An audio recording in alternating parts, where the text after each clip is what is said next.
दोस्तों, आज दिल्ली और मुंबई के बीच आईपीएल का एक रोमांचक मैच खेला गया और इस मैच में पहले बल्लेबाजी करते हुए मुंबई ने कमाल किया, लेकिन फिर दिल्ली ने भी मैच पलट दिया और अंत में जो हुआ उसने सभी को हैरान कर दिया। जी हां, इस वीडियो में हम आपको इस रोमांचक मैच की पूरी हाइलाइट्स बताएंगे, तो वीडियो को अंत तक जरूर देखें। और अगर आपको भी ये मैच पसंद आया हो तो वीडियो को एक लाइक जरूर करें। इस वीडियो का लाइक टारगेट है 1000 लाइक्स। दोस्तों, ये धमाकेदार मुकाबला दिल्ली कैपिटल्स के home ground Arun Jaitley stadium में खेला गया, जहां टॉस की किस्मत दिल्ली के पक्ष में रही। कप्तान अक्षर पटेल ने बिना देर किए पहले गेंदबाजी का फैसला लिया और मुंबई इंडियंस को पहले बल्लेबाजी के लिए बुलाया। मुंबई की ओर से ओपनिंग करने उतरे दो बड़े नाम, युवा जोश से भरपूर रायन रिकल्टन और अनुभवी खिलाड़ी हिटमैन रोहित शर्मा। शुरुआत से ही दोनों बल्लेबाजों ने इरादे साफ कर दिए थे कि वो आज गेंदबाजों को बिल्कुल भी आराम नहीं लेने देंगे। पहले ही ओवर में रिकल्टन ने अपना जलवा दिखा दिया। मिचेल स्टार्क की गेंदबाजी में वो कोई झिझक नहीं दिखा रहे थे। पहली ही ओवर में दो बेहतरीन चौके जड़कर उन्होंने दिल्ली को संकेत दे दिया कि आज कुछ अलग ही देखने को मिलेगा। गेंद बल्ले के मीठे हिस्से से टकरा रही थी और बाउंड्री की ओर दौड़ रही थी। दूसरे ओवर में गेंदबाजी करने आए मुकेश कुमार। यहां भी रिकल्टन ने कोई रहम नहीं दिखाया और एक शानदार पुल शॉट लगाते हुए गेंद को सीधे दर्शकों के बीच भेज दिया। अब बारी थी तीसरे ओवर की और गेंदबाज फिर से मिचेल स्टार्क, लेकिन इस बार स्टार्क पर मुंबई का कहर टूटा। ओवर की पहली गेंद पर रिकल्टन ने सीधा चौका लगाया। तीसरी गेंद पर रोहित शर्मा ने भी हाथ खोला और शानदार कवर ड्राइव से चौका जड़ा। अगली ही गेंद पर रोहित को थोड़ी सी किस्मत का सहारा मिला। गेंद ने बैट का ऊपरी किनारा लिया और हवा में उड़ती हुई सीधा छक्के के लिए चली गई। ओवर की आखिरी गेंद पर फिर से रोहित ने क्लास दिखाया और एक और चौका ठोक डाला। इस ओवर में कुल 19 रन बने और मुंबई की पारी को मानो पंख लग गए। 5 ओवर तक स्कोर लगभग 50 रन तक पहुंच चुका था। दोनों बल्लेबाज लय में नजर आ रहे थे और दिल्ली के गेंदबाजों को समझ नहीं आ रहा था कि कहां गेंद डालें। लेकिन फिर आया 5वां ओवर और उसके आखिरी गेंद पर हुआ बड़ा पलटाव। गेंदबाज थे विप्रज निगम, जिन्होंने कप्तान अक्षर का भरोसा पूरी तरह से सही साबित किया। उन्होंने एक अंदर आती हुई गेंद फेंकी जो रोहित के पैड्स पर लग गई। जोरदार अपील हुई लेकिन अंपायर नॉट आउट दिया। दिल्ली ने तुरंत डीआरएस लिया और ये डीआरएस सफल रहा, क्योंकि रिप्ले में साफ दिखा कि गेंद साफ तौर पर पैड से टकराई थी और स्टंप की दिशा में जा रही थी। रोहित शर्मा को पवेलियन लौटना पड़ा। रोहित ने 12 गेंदों में 18 रन बनाए, जिसमें 3 बेहतरीन चौके शामिल थे। रोहित शर्मा के आउट होने के बाद भी मुंबई इंडियंस की पारी में कोई कमी नहीं आई, क्योंकि रायन रिकल्टन ने अपने धमाकेदार अंदाज में बल्लेबाजी जारी रखी। रिकल्टन ने मैदान के चारों ओर स्ट्रोक्स लगाए और गेंदबाजों पर लगातार दबाव बनाए रखा। दूसरी ओर क्रीज पर आए सूर्य कुमार यादव ने आते ही वो किया जिसके लिए वो जाने जाते हैं। बिना वक्त गंवाए उन्होंने पहला मौका मिलते ही लॉन्ग ऑन की दिशा में शानदार छक्का जड़ दिया, जिससे साफ हो गया कि वो भी आज बड़े इरादे से उतरे हैं। मुंबई की पारी रफ्तार पकड़ चुकी थी। पावर प्ले के 6 ओवर के बाद स्कोर एक विकेट पर 59 रन तक पहुंच चुका था। दिल्ली के गेंदबाजों के माथे पर चिंता की लकीरें साफ दिख रही थी। लेकिन फिर आया मैच का वो मोड़ जिसने पल भर में स्टेडियम का माहौल बदल दिया। 8वां ओवर गेंदबाज थे चाइनामैन स्पेशलिस्ट कुलदीप यादव, जो पिछले कुछ समय से शानदार फॉर्म में हैं और जिनकी गेंदबाजी में एक अलग ही धार दिख रही है। उन्होंने एक बार फिर साबित किया कि क्यों उन्हें भारत का सबसे स्मार्ट स्पिनर कहा जाता है।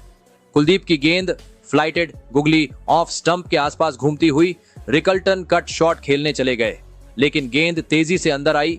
गुगली को वो पूरी तरह पढ़ नहीं पाए और गेंद ने सीधे मिडिल स्टंप उड़ा दिया। रिकल्टन 25 गेंदों में 41 रन बनाकर पवेलियन लौटे। उनकी इस धमाकेदार पारी में 5 चौके और 2 छक्के शामिल थे। ये विकेट दिल्ली के लिए बहुत अहम था, क्योंकि रिकल्टन जबरदस्त लय में खेल रहे थे और मुंबई को 200 के पार ले जाने की ताकत रखते थे। अब मैदान पर थे सूर्य कुमार यादव और तिलक वर्मा, जिनके पास वक्त भी था और शॉट्स खेलने का हुनर भी। दोनों बल्लेबाजों ने मिलकर पारी को संभाला और रन रेट को गिरने नहीं दिया। एक ओर से सूर्या अपने ट्रेडमार्क शॉट्स से दर्शकों का मनोरंजन करते रहे, तो वहीं तिलक ने भी सधी हुई बल्लेबाजी करते हुए हर ओवर में कम से कम एक बाउंड्री निकालना सुनिश्चित किया।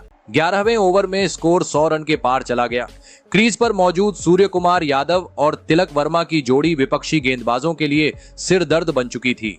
दोनों बल्लेबाज पूरे आत्मविश्वास के साथ खेल रहे थे। शॉट सिलेक्शन सटीक था और रणगति 10 से 12 के बीच लगातार बनी हुई थी। हर ओवर में चौके छक्के बरस रहे थे और गेंदबाजों की कोई रणनीति काम नहीं आ रही थी।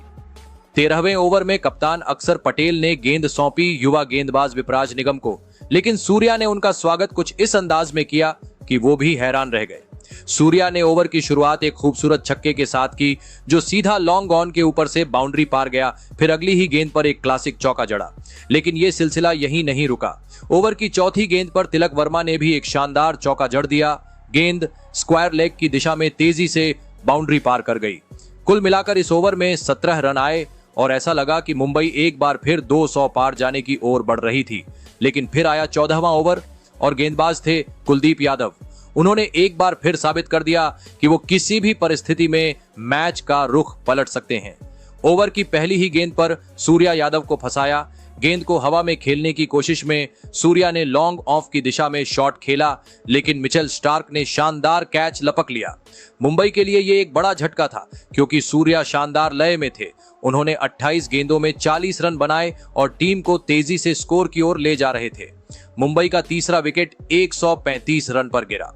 इस विकेट के बाद मैदान पर उतरे कप्तान हार्दिक पांड्या, लेकिन 15वें ओवर की पहली ही गेंद पर फिर से विपराज निगम ने बाजी मार ली। हार्दिक ने लॉन्ग ऑफ की ओर हवा में शॉट खेला, लेकिन टाइमिंग नहीं मिली और फील्डर ने आसान कैच लपक लिया। हार्दिक सिर्फ 2 रन बनाकर पवेलियन लौट गए और स्टेडियम में एक पल के लिए सन्नाटा छा गया। हालांकि दूसरी छोर पर डटे थे तिलक वर्मा, जो अपनी शानदार बल्लेबाजी से किसी भी दबाव में नहीं आए। उन्होंने स्ट्राइक को रोटेट रखा और जहां भी मौका मिला चौके निकाले। उनका आत्मविश्वास गजब का था और वो पूरे नियंत्रण में खेल रहे थे। 15 ओवर के बाद मुंबई का स्कोर 150 के करीब पहुंच गया था और उनके हाथ में अभी भी कुछ ओवर बचे थे। 17वें ओवर की शुरुआत मोहित शर्मा ने की और पहली ही गेंद पर नमन धीर ने गजब का छक्का जड़कर गेंद को स्टैंड्स में भेज दिया। फिर तीसरी गेंद पर तिलक वर्मा ने गजब का पुल शॉट खेलते हुए गेंद को डीप बैकवर्ड स्क्वायर लेग के पार पहुंचा दिया, चौका। अगली ही गेंद पर तिलक ने अपना अर्धशतक पूरा किया। पूरी टीम और दर्शक उनकी इस पारी की सराहना कर रहे थे। 17वें ओवर में कुल 13 रन आए और अगला ओवर लेकर आए मिचेल स्टार्क, लेकिन उनकी वापसी उम्मीदों के उलट काफी महंगी साबित हुई। ओवर की शुरुआत नमन धीर ने की, जिन्होंने पहले एक शानदार पुल शॉट के जरिए 4 रन और फिर एक जबरदस्त व्हिप के जरिए दूसरा चौका जड़ दिया। स्टार्क की लय पूरी तरह बिगड़ चुकी थी। चौथी गेंद पर नमन ने लॉन्ग ऑफ की दिशा में कैच थमाया, लेकिन अक्षर पटेल ने बाउंड्री लाइन पर जो कैच लपका वो पूरे सीजन का बेस्ट हो सकता था। अफसोस की बात यह रही कि उनका पैर बाउंड्री से बाहर हो गया और उन्हें गेंद छोड़नी पड़ी। ओवर की आखिरी गेंद पर तिलक ने बैकवर्ड पॉइंट पर गेंद उठाकर ओवर को 4 रन और दे दिए। 18वें ओवर में मोहित शर्मा गेंदबाजी पर आए और नमन धीर ने ओवर की आखिरी गेंद पर छक्का ठोक दिया। अब बारी थी आखिरी ओवर की। गेंदबाज थे मुकेश कुमार। दूसरी गेंद पर नमन धीर ने लो फुल टॉस को फाइन लेग की ओर दिशा दी और चौका जड़ दिया। चौथी गेंद पर तिलक वर्मा ने डीप मिड विकेट की ओर स्लॉग स्वीप खेला और अभिषेक पोरेल ने बाउंड्री लाइन के पास शानदार कैच लपक लिया। तिलक ने 33 गेंदों में 59 रन की शानदार पारी खेली। फिर आखिरी गेंद पर नमन धीर ने बैठकर बैकवर्ड स्क्वायर लेग की दिशा में चौका मारा।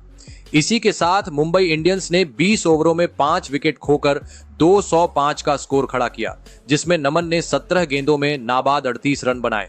206 रन के विशाल लक्ष्य का पीछा करने उतरी दिल्ली की शुरुआत कुछ खास नहीं रही। ओपनिंग करने आए फ्रेजर मैकगर्क और अभिषेक पोरेल, लेकिन पहले ही ओवर की पहली गेंद पर दीपक चाहर ने फ्रेजर मैकगर्क को चलता कर दिया। लेंथ पर डाली गई गेंद को फ्रेजर ने कवर की दिशा में चिप किया, लेकिन गेंद सीधा फील्डर के हाथों में जा समाई। बिना खाता खोले पवेलियन लौटे फ्रेजर का खराब फॉर्म एक बार फिर दिखा। इसके बाद दिल्ली ने इंपैक्ट प्लेयर के तौर पर करुण नायर को भेजा और बस फिर क्या था, मैदान पर छा गए करुण। दूसरे ओवर में ट्रेंट बोल्ट के खिलाफ उन्होंने 3 शानदार चौके जड़ दिए।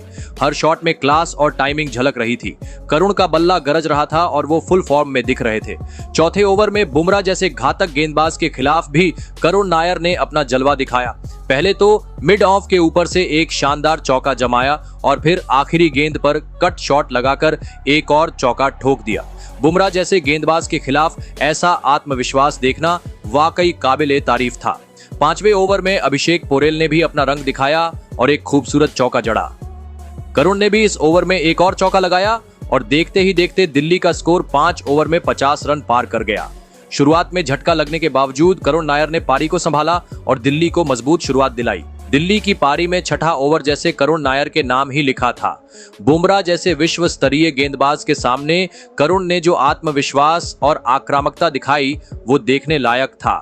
ओवर की पहली ही गेंद पर करुण ने एक शानदार हुक शॉट खेलते हुए गेंद को डीप बैकवर्ड स्क्वायर लेग के ऊपर से छक्के के लिए भेज दिया। बुमराह जैसे गेंदबाज को इस तरह की सजा मिलते हुए कम ही देखा गया है।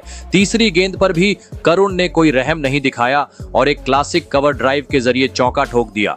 फिर पांचवी गेंद पर बुमराह ने धीमी गेंद डाली, लेकिन करुण नायर पहले से तैयार थे। उन्होंने खूबसूरत टाइमिंग के साथ गेंद को लॉन्ग ऑफ के ऊपर से हवा में उड़ाते हुए एक और शानदार छक्का जमा दिया। यही नहीं रुके करुण, इसी ओवर में उन्होंने 2 रन लेकर सिर्फ 22 गेंदों में अर्धशतक पूरा किया। आईपीएल में वापसी करते हुए ऐसी धमाकेदार पारी से उन्होंने अपने आलोचकों को करारा जवाब दिया। स्टेडियम में मौजूद दर्शकों ने खड़े होकर उनका स्वागत किया और डगआउट में बैठे उनके साथी खिलाड़ी भी उन्हें स्टैंडिंग ओवेशन दे रहे थे। पावर प्ले के 6 ओवर पूरे होने तक दिल्ली का स्कोर मात्र 1 विकेट पर 62 रन हो चुका था और करुण की तूफानी बल्लेबाजी जारी थी। दूसरी तरफ अभिषेक पोरेल ने भी समझदारी से खेलते हुए उनका शानदार साथ निभाया। दोनों के बीच की केमिस्ट्री कमाल की थी। स्ट्राइक रोटेशन से लेकर बाउंड्री लगाने तक सब कुछ बेहतरीन तालमेल से हो रहा था। पावर प्ले के बाद भी दिल्ली की रफ्तार कम नहीं हुई। हर ओवर में कम से कम एक बाउंड्री देखने को मिल रही थी। रन रेट 10 से ऊपर बना हुआ था और मुंबई के गेंदबाजों पर दबाव साफ दिख रहा था। सिर्फ 9 ओवर में ही टीम का स्कोर 100 रन के पार पहुंच गया। 10वां ओवर लेकर आए थे कप्तान हार्दिक पांड्या, लेकिन करुण नायर आज किसी को नहीं बख्शने वाले थे। उन्होंने ओवर की लगातार 2 गेंदों पर पहले एक शानदार छक्का और फिर एक बेहतरीन चौका जड़ दिया। 11वां ओवर चल रहा था। अब तक करुण नायर एक छोर पर आग उगल रहे थे और दूसरे छोर से अभिषेक पोरेल ने भी 33 रन की शानदार पारी खेली थी, लेकिन तभी करण शर्मा ने वो कर दिखाया जो मुंबई को चाहिए था। पोरेल को चलता किया। 25 गेंदों पर 33 रन बनाकर पोरेल पवेलियन लौटे और मैदान पर उतरे केएल राहुल। स्टेडियम में तालियों की गूंज थी, लेकिन बैकफुट पर जाती दिल्ली को अब एक लीडर की जरूरत थी। दूसरे छोर पर करुण नायर की पारी मानो किसी तूफान की तरह बह रही थी। चौके छक्कों की बरसात हो रही थी। मुंबई के गेंदबाजों की हालत पतली हो चुकी थी, लेकिन फिर आया वो ओवर जिसने पूरे मैच की दिशा ही बदल दी। 14वां ओवर लेकर आए मिशेल सेंटनर। सामने थे करुण नायर जो तब तक 40 गेंदों में 79 रन बना चुके थे। लेकिन क्रिकेट की खूबसूरती भी इसी में है, एक गेंद सब कुछ बदल सकती है। सेंटनर ने एक कमाल की गुड लेंथ गेंद डाली जो ऑफ स्टंप पर पिच होकर तेजी से बाहर निकली।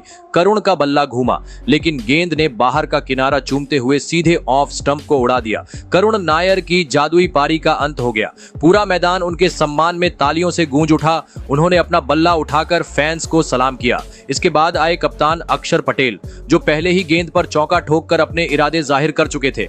अगले ही ओवर में उन्होंने बुमराह को भी चौका लगाया। लग रहा था अक्षर भी इस कहानी को आगे लेकर जाएंगे, लेकिन बुमराह ने बदला ले लिया।